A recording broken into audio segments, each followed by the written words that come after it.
एक गांव में एक लड़की रहती है और सरपंच लोग बैठे रहते हैं, गांव के भी लोग बैठे रहते हैं और गांव के लोग उस लड़की को कहते हैं तुम इस गांव से चली जाओ, इस गांव में दोबारा मत आना, क्योंकि तुम्हारे रहने से इस गांव के लड़के बिगड़ जाएंगे, आदमी बिगड़ जाएंगे और बाद में आगे चल के परिस्थिति बहुत ज़्यादा बिगड़ सकती है, इसके लिए तुम हमारे गांव से चली जाओ। वो बेचारी लड़की करती तो क्या करती, गांव से चली जाती है, लेकिन 6-7 महीने बाद फिर माँ बाबा की याद आने लगती है। वो गांव में दोबारा आ जाती है, लेकिन जैसे ही गांव के सरपंचों को पता चलता है, गांव के लोगों को पता चलता है, फिर से गांव के लोग इकट्ठा होते हैं और पुलिस बुलाते हैं और उस बेचारी को पुलिस में दे देते हैं। पुलिस लेके जाती है तो पुलिस को न्याय करना चाहिए, कुछ गड़बड़ है तो देखना चाहिए, लेकिन पुलिस भी 3 दिन और 3 रातें उस बेचारी के साथ में बलात्कार करते रहते हैं। उसके बाद वो लोग भी उसको छोड़ देते हैं। तो चलिए पूरी कहानी को बताएंगे कि वो कौन लड़की थी और उसके साथ में क्या हुआ था। आखिर के गांव वाले उसको गांव से बाहर निकाल रहे थे और पुलिस वालों ने भी उसके साथ में हैवानियत किया और उस बेचारी के साथ में हर मोड़ पे छल हुआ और बहुत दर्द भरी उसकी कहानी है। आप लोग को भी सुनेंगे तो आपके भी आंखों में आंसू आ जाएगा। तो चलिए पूरी कहानी को शुरू करते हैं। तो नमस्ते, आदाब, सत श्री अकाल। आज की जो मैं सच्ची घटना आप लोग को सुनाने जा रहा हूँ, ये घटना उत्तर प्रदेश का एक जिला लगता है जालौन, उसी जिले का एक छोटा सा गांव लगता है, वहीं का ये कहानी है। 10 अगस्त 1963 को एक लड़की जन्म लेती है और उसके घर में उसके 2 भाई होते हैं बड़े और उसकी एक बड़ी बहन होती है। धीरे धीरे वो लड़की बड़ी होने लगती है, लेकिन किसी कारणवश उसके दोनों भाई का मौत हो जाती है। अब दोनों बहनें बच जाती हैं और थोड़ा बड़ा होने पे जो लड़की का जन्म हुआ रहता है उसका नाम फूलन देवी रखा जाता है। अब धीरे धीरे बड़ा होते जाती है और गांव में सबसे तेज और तरार रहती है। कहीं भी अगर कोई गलत काम होता था तो वो उसका विरोध करती, वो उसका सामना करती डटकर। एक दिन ऐसा होता है कि उसके पिता का एक भाई रहता है, यानी कि फूलन देवी का ताऊ जी रहते हैं। ताऊ जी अपने छोटे भाई से बोलते हैं कि तुम्हारा तो कोई बच्चा उच्चा है नहीं, बस 2 बेटियां हैं और खेतों में पेड़ है, अगर पेड़ काट देंगे तो सारी खेत एक ही साथ में जुताई होने लगेगी। लेकिन उसके ताऊ खेत हड़पने के चक्कर में रहते हैं। छोटा भाई बेचारा डर जाता है और फूलन देवी और उसकी एक बहन और रहती है, वो लोग करती तो क्या करती, लेकिन फूलन देवी इसका विरोध करती है और विरोध करते हुए अपने ताऊ जी से झगड़ा करने लगती है और कुछ सहेलियों के साथ में अपने ताऊ जी के घर के सामने धरना प्रदर्शन देने लगती है। अब धरना प्रदर्शन देने लगती है तो उसके ताऊ को बुरा लग जाता है कि मेरे छोटे भाई की बच्ची फूलन देवी जो महज 10 या 11 साल की है, अपने दोस्तों के साथ में देखो ये क्या कर रही है। वो उसको मारते हैं, पीटते हैं और वहाँ से उसको भगा देते हैं। अब हर दिन आए ना आए दिन कहीं ना कहीं से फूलन देवी का घर पे शिकायत आते रहता है। अब उसके घर वाले भी परेशान हो जाते हैं और बड़ा ताऊ जो रहता है वो खेत को भी हड़प लेता है। अब फूलन देवी के जो पिता रहते हैं, माता रहते हैं, वो लोग सोचते हैं कि क्यों ना इसका शादी कर दिया जाए, शायद फूलन देवी का शादी हो जाए तो ये अच्छे से अपने घर में रहने लगेंगी और किसी से कोई झगड़ा, कोई प्रॉब्लम नहीं आएगा, घर बस जाएगा। उसके बाद वहाँ से कुछ दूर पे एक लड़का देखा जाता है और उस लड़के का उम्र 35 साल रहता है और फूलन देवी का उम्र मात्र 11 साल रहता है। उसके बाद फूलन देवी का शादी उस लड़के से कर दिया जाता है और वो अपने ससुराल चली जाती है। लेकिन ससुराल जाने के बाद भी ऐसे ही होता रहता है, छोटे छोटे बच्चों में घूमना और शरारतें करना, अभी भी बचपना साथ में ही था। लेकिन वहाँ के जो सास थे और भी जो लोग थे अक्सर वो गुस्सा करते थे, लेकिन कहे तो किससे कहे। लेकिन एक दिन पति सारी हदें पार कर देता है और उसको ये नहीं समझ में आता है कि मैंने जिससे शादी किया है मात्र उसकी उम्र 11 साल है, लेकिन उसके साथ में वो जोर जबरदस्ती करने लगता है, उसके साथ में शारीरिक संबंध जबरदस्ती बनाने लगता है। बेचारी फूलन देवी चीखती रहती, चिल्लाती रहती, आवाज़ें तो जाती लेकिन कोई बचाने वाला नहीं था, कोई समझाने वाला नहीं था। ऐसे कर करके 2-3 साल और गुजर जाते हैं और 2 साल बाद वो वहाँ से अपने घर पे चली आती हैं और अपने माँ से बोलती हैं कि मेरा पति मेरे साथ में हैवानियत करता है माँ, मैं उसके घर पे नहीं जाऊँगी। अब उसकी माँ उसके पिता से सब बात बताती है, ऐसी ऐसी फूलन देवी बता रही है, कह रही है। तब उसके पिता बोलते हैं कुछ दिन यहाँ पे रहेगी, फिर वो अपने ससुराल चली जाएगी। कोई भी उसकी भावनाओं को, उसके दर्द को नहीं समझ रहा था कि उसके पति ने उसके साथ में कितना गलत किया। एक बार भी नहीं सोचा कि जिससे मैं शादी किया हूँ खुद वो बच्ची है तो कुछ साल और इंतजार कर लेना चाहिए, लेकिन उसने भी अपने ही पत्नी के साथ में हैवानियत किया। अब इधर फूलन देवी 2-3 साल रह के आई रहती है और गांव में भी 1-2 साल और हो जाता है। अब इसकी उम्र 14 से 15-16 साल हो जाती है। गांव का ही सरपंच का एक लड़का रहता है। एक दिन फूलन देवी को देखता है और बोलता है कि फूलन, हमको तुमसे प्यार है और मैं तुम्हारे साथ में प्यार करता हूँ, चलो हम लोग ऐसे ऐसे काम करेंगे।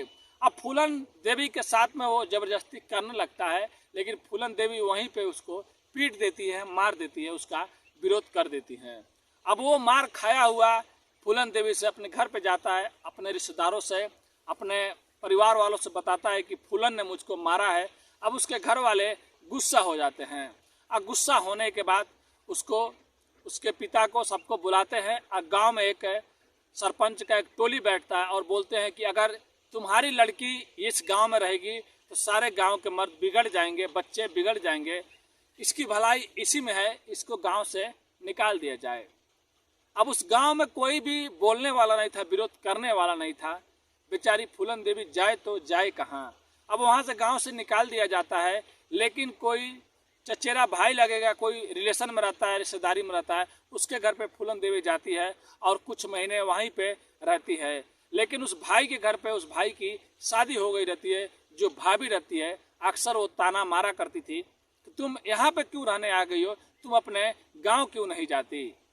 अब ये सब बातें सब बताती है तो कोई भी नहीं सुनता है और बेचारी वहाँ से फिर फूलन देवी अपने घर पे वापस आ जाती है और अपने माँ बाप से मिलती है।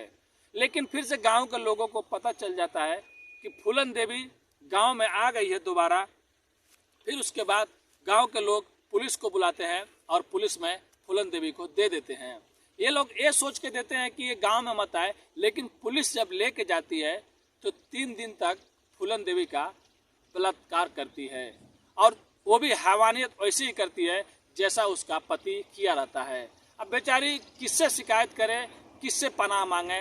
3 दिन बाद जब वो लोग छोड़ देते हैं, जब वो अपने जैसे घर पे आती है तो कुछ डाकू का गिरोह रहता है, जो बाबू गुज्जर नाम का एक डाकू रहता है, अपने गिरोह के साथ में फूलन देवी के घर पे पहुंचता है और फूलन से कहता है कि हमने तुमको छुड़ाया है पुलिस को पैसा देकर, तुमको हमारे साथ में चलना पड़ेगा।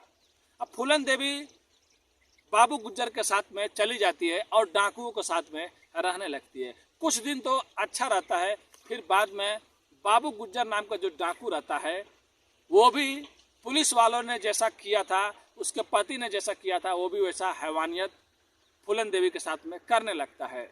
अब वहाँ पे बेचारी को कोई बचाने वाला नहीं था, कोई टोकने वाला नहीं था। ऐसे ऐसे करके बहुत दिन बीत जाते हैं। फिर उसी में एक विक्रम मल्ला डाकू रहता है, वो भी उन्हीं लोग के साथ में गिरोह में काम करता है। वो बोलता है कि मैं विरोध करूंगा और एक दिन कुछ अपने साथियों के साथ में वो बाबू गुज्जर को बोलता है कि तुम छोटी सी बच्ची के साथ में क्यों ऐसा करते हो, सोचना चाहिए। इस बीच में इन दोनों में झगड़ा हो जाता है और विक्रम मल्ला जो रहता है वो गोली मार देता है बाबू गुज्जर को और उसकी वहीं पे मौत हो जाती है। उसके बाद और भी उसके 1-2 आदमियों को मार देता है और खुद अपना गिरोह बना लेता है। अब विक्रम मल्ला वहाँ का सरदार बन जाता है, उनका लीडर बन जाता है और फूलन देवी को अपने साथ में रख लेता है। उस टाइम जितने भी डाकू रहते हैं सब आदमी रहते हैं, कोई भी औरत या लेडीज नहीं रहती है, बस एक फूलन देवी रहती है। अब हर दिन विक्रम मल्ला फूलन देवी को बंदूक चलाने को, डकैती डालने को, कैसे क्या किया जाता है हर दिन सिखाने लगता है और अपने साथ में रखने लगता है। अब फूलन देवी को कहीं जाके सुकून मिलता है, राहत मिलता है। लेकिन कुछ साल बीते रहते हैं, तभी बाबू गुज्जर का 2 आदमी लोग जेल से छूटते हैं और जेल से छूटने के बाद जब उनको पता चलता है कि विक्रम मल्ला ने हमारे सरदार को मार दिया, वो भी एक लड़की के लिए, तो लोग जाते हैं और विक्रम मल्ला से मिलते हैं। वो लोग पुराना आदमी उसके रहते हैं और मिलने के बाद वो लोग भी फूलन देवी के साथ में वही सब करना चाहते थे। इस पर फूलन देवी ऐतराज करती है और उन लोगों को गाली ओली कुछ दे देती है, जिससे वो लोग गुस्सा हो जाते हैं। और कुछ दिन चलता है, लेकिन जैसे ही बाबू गुज्जर के जो दो आदमी रहते हैं मौका पाते ही विक्रम मल्ला को गोली मार देते हैं और उसके कई और भी साथी को गोली मार देते हैं। और कुछ मल्ला बिरादरी के जितने भी डकैत रहते हैं वहाँ से वो लोग भाग जाते हैं और ये लोग फूलन देवी को पकड़कर एक गांव में लेके आते हैं। जो कानपुर से एक छोटे से गांव में लोग फूलन देवी को पकड़ के लेके आते हैं और लगभग 22 लोग 21 दिन तक दिन रात फूलन देवी से बलात्कार करते हैं। फूलन देवी गिड़गिड़ाती रहती कि छोड़ दो, मुझे जाने दो, ये सब पाप है, लेकिन कोई भी फूलन देवी की आवाज़ सुनने वाला वहाँ पे नहीं था। और 22वें दिन एक दिन उसी गांव में फूलन देवी को बाहर निकाल देते हैं और कपड़े खींच लेते हैं, एक भी कपड़ा तन पे नहीं रहता है, और बोलते हैं जाके पानी लेके आओ कुएं से भरकर। और गांव में चीखते चिल्लाते कहते हैं, गांव वालों निकलो और देखो, यही फूलन देवी है जो अपने आप को बहुत बड़ी डकैत बोलती है, और ये डाकू फूलन देवी है। कुछ लोग तो शर्म से अंदर घुस जाते हैं, कुछ लोग जो ऐसे रहते हैं वो लोग देखते रहते हैं। लेकिन मल्ला गैंग के कुछ जो डाकू रहते हैं, बचे रहते हैं, वो लोग को मालूम चल जाता है। अब गांव से एक गांव से दूसरे गांव में खबर जाता है, दूसरे से तीसरे गांव में, कि एक गांव में एक डाकू है जिसका नाम फूलन देवी है और गांव वाले ने उसको कैद करके रखा है और उसके साथ में बहुत जोर जबरदस्ती हो रहा है। अब इधर मल्ला गैंग के जितने भी बचे रहते हैं डाकू लोग, वो लोग एक दिन ढाबा बोल देते हैं और ढाबा बोलने के बाद फूलन देवी को वहाँ से छुड़ा कर लेके चले जाते हैं और फूलन देवी से कहते हैं कि तुम टेंशन मत लो, हम लोग अपना फिर से गिरोह बनाएंगे और हम लोग बड़ा गिरोह बनाएंगे और उसके बाद हम लोग सब लोगों से बदला लेंगे। अब उसके बाद फूलन देवी दिन पे दिन और डकैतियाँ डालती गई और जब एक दिन इनका गिरोह बहुत बड़ा हो गया, तब इसको मालूम चलता है कि उसी गांव में किसी के घर पे शादी होने वाला है।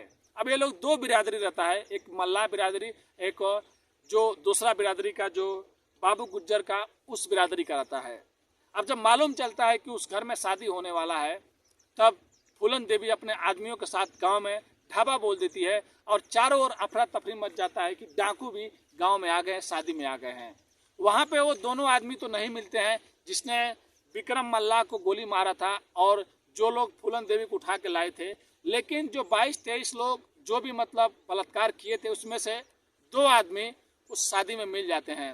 अब फूलन देवी इतना नाराज रहती है, इतना गुस्से में रहती है कि वहाँ पे जितने भी लड़के रहते हैं, लगभग 22 लोग आदमी लोग रहते हैं, अपने आदमियों को हुक्म देती है और बोलती है सब पे गोली चला दो।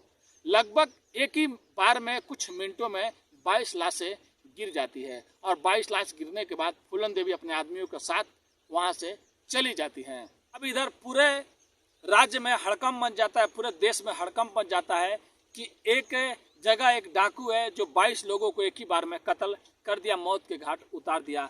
उस टाइम उत्तर प्रदेश के मुख्यमंत्री थे बीपी सिंह, वो तुरंत इस्तीफा दे देते हैं और प्रधानमंत्री थी इंदिरा गांधी। अब इंदिरा गांधी जी के ऊपर भी प्रेशर पड़ने लगा, कैसे भी उसको अरेस्ट कीजिए, जिंदा या मुर्दा उसको पकड़िए। अब जितने भी पुलिस थी, आर्मी थी, सबको उतार दिया जाता है और बिहार का चप्पा चप्पा छाना जाता है, लेकिन कहीं भी फूलन देवी नहीं मिलती हैं। हाँ, कुछ आदमी लोग मिलते हैं जिनको पुलिस वाले, आर्मी वाले गोली मार देते हैं, लेकिन फूलन देवी का कुछ भी पता नहीं चलता है। फिर एक एसपी होते हैं राजेंद्र चतुर्वेदी, वो इंदिरा गांधी जी से मुलाकात करते हैं और कहते हैं कि मैं फूलन देवी को सरेंडर करवाने में आप लोगों की मदद कर सकता हूं, लेकिन उसकी कुछ शर्तें हैं, वो आप लोग को मानना पड़ेगा। अब इंदिरा गांधी जी सब मान जाती हैं। फिर फूलन देवी 1983 फरवरी का महीना एसपी राजेंद्र चतुर्वेदी जी की मदद से, अब फूलन देवी की 6 शर्तें रहती है। फूलन देवी कहती है मैं सरेंडर करने के लिए तैयार हूं, लेकिन मेरी 6 शर्तें आप लोग को मानना पड़ेगा, इंदिरा गांधी जी को भी मानना पड़ेगा। अब एसपी राजेंद्र चतुर्वेदी बोलते हैं कि आप अपनी शर्तें बताइए।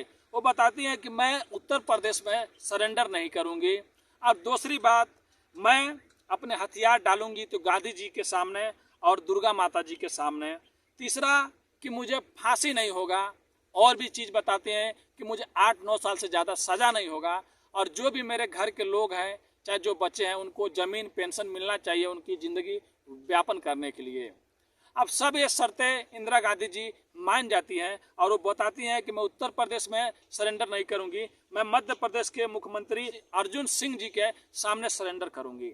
सब शर्तें मान लिया जाता है और एक दिन ऐसा आता है जिस दिन फूलन देवी सरेंडर करने वाली होती है 1983 में। उस दिन लगभग 300 पुलिस वहाँ पे बुलाए जाते हैं, खूब अच्छा सा मंच सजाया जाता है और वहाँ के मध्य प्रदेश के मुख्यमंत्री अर्जुन सिंह जी और एसपी राजेंद्र चतुर्वेदी जी और भी बड़े बड़े नेता अधिकारी सब वहाँ पे जमा रहते हैं और फूलन देवी अपने साथियों के साथ में वहाँ पे सरेंडर करती है। लेकिन सरेंडर करने के टाइम ही जब वो देखती हैं कि यहाँ पे कई हजार लोग फूलन देवी के चाहने वाले पहुँच गए हैं, तो पुलिस के भी कंट्रोल से वो लोग बाहर आ रहे थे, क्योंकि पुलिस वाले 300 थे और कई हजार के लोग तादाद में लोग वहाँ पे पहुँचे थे फूलन देवी को देखने के लिए। क्योंकि डकैती के टाइम जब वो डाकू थी तो अमीरों से अक्सर लूट कर गरीबों में बांट दिया करती थी, अपने जाति में या अपने जो भी गरीब हुआ करते थे शादी में सबके पैसे रुपये दिया करती थी। उसके बाद वो सरेंडर कर देती है और लगभग 11 साल वो जेल में रहती हैं और 11 साल जब जेल में रहती है तो कोई भी उनका ओर से वकील या कोई भी उनका कोर्ट में नहीं चलता है। 11 साल बाद जब वो पैरोल पे बाहर आती है लगभग 1994 में, तब वो बाहर आके फिर 1995 में जो हमारे मुलायम सिंह जी हैं उन्होंने फूलन देवी पे 48 मुकदमे जो लगे रहते हैं सबको वापस ले लेते हैं। तभी एक मौका मिलता है और फूलन देवी को एक जगह से चुनाव लड़ाया जाता है और फूलन देवी वहाँ से चुनाव जीत जाती हैं। लेकिन कुछ साल बीतते हैं, फिर दोबारा चुनाव होता है तो उसमें फूलन देवी हार जाती हैं। लेकिन फिर से 1999 में चुनाव होता है तो फूलन देवी वहाँ से सांसद 2 बार बन जाती हैं और 2 बार सांसद बनने के बाद 25 जुलाई 2001 को सरकारी बंगले दिल्ली में वो रहती हैं। तभी कुछ लोग घर में आए रहते हैं और खीर और खाना वाना दावत वो चल रहा होता है। तभी 3 लोग नकाबपोश चेहरे बंधे हुए रहते हैं, वो लोग आते हैं और ताबड़तोड़ गोलियां चलाने लगते हैं, जिसमें फूलन देवी को कई गोलियां लगती हैं और उनके जो गार्ड रहते हैं उनको भी एक गोली लग जाता है, जो घायल हो जाते हैं और फूलन देवी की वहीं पे जान चली जाती है। अब पुलिस छानबीन कर रही होती है, तभी एक सामने से एक शख्स आता है और बोलता है कि हम लोगों ने ही फूलन देवी को मारा है, क्योंकि हमने उससे बदला लिया है। जो हमारे के लोगों को इसने मारा था सबके सामने इतने लोगों को, उसी का हम लोग बदला लिए थे। तो ये थी फूलन देवी की कहानी। आप लोग भी सोच सकते हैं, समझ सकते हैं। हर जगह ठगा गया, हर जगह छल हुआ। बेचारी के छोटी उम्र में ही जिस टाइम पढ़ना चाहिए, लोगों को समझना चाहिए, उस टाइम से लेकर कोई भी नहीं समझा और दुख भरी कहानी यही थी।